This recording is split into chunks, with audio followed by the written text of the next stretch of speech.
Monday ఎండలో ఎడారి రోడ్డుపై ఆశను గుండెల్లో పెట్టుకుని ఇద్దరు నిశ్శబ్దంగా ప్రయాణం చేస్తున్నారు. నీరు లేక, నీడ లేక ఆ గ్రామంలో జీవితం నెమ్మదిగా చచ్చిపోతున్నట్టుగా కనిపించింది.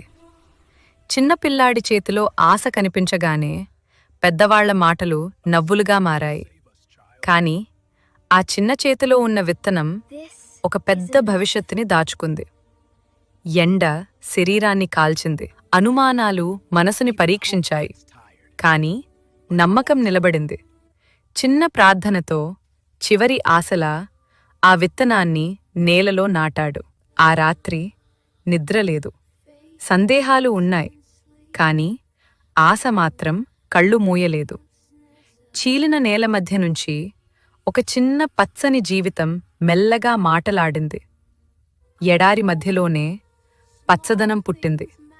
ఆశ మళ్లీ ఊపిరి తీసుకుంది. ఆ వేర్ల దగ్గర నుంచి వచ్చిన నీరు దేవుడిచ్చిన సమాధానంలా అనిపించింది.